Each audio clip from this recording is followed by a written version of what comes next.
জরুরি সংস্কার কাজ দ্রুত শেষ করে নির্বাচন দিতে অন্তর্বর্তী সরকারের প্রতি আহ্বান জানিয়েছেন বিএনপির সিনিয়র যুগ্ম মহাসচিব রুহুল কবির রিজভী।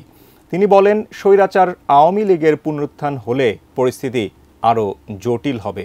সকালে আমরা বিএনপি পরিবারের উদ্যোগে কোটা সংস্কার আন্দোলনের শহীদ তাহমিদ ও মাসুদ রানার পরিবারের খোঁজ নিতে মিরপুরে যান রিজভী আহমেদ। দুটি পরিবারের সদস্যদেরকে দেয়া হয় আর্থিক সহায়তা। স্বজনহারা পরিবারের কাছে নেতারা অঙ্গীকার করেন, যারা গণতন্ত্র রক্ষায় আন্দোলনে প্রাণ হারিয়েছেন তাদের আত্মত্যাগ সব সময় মনে রাখবে বিএনপি। পরে সাংবাদিকদের সঙ্গে আলাপকালে রিজভী আহমেদ বলেন, দেশের বৃহত্তর স্বার্থেই দ্রুত সংস্কার কাজ শেষ করতে হবে, নিশ্চিত করতে হবে গণতন্ত্র। নতুন করে ফ্যাসিজমের আত্মপ্রকাশ হবে, এইটা তো জনগণ চায় না।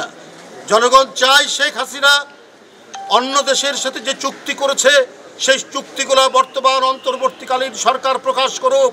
কোন দেশের সাথে কি চুক্তি করেছে, সেই চুক্তির মধ্যে বাংলাদেশের সার্বভৌমত্ব স্বাধীনতা কিভাবে বিক্রি করেছে, সেই চুক্তিগুলো, সেই অসম চুক্তিগুলো কেন এখন পর্যন্ত জনগণের সামনে উন্মোচন করা হচ্ছে না।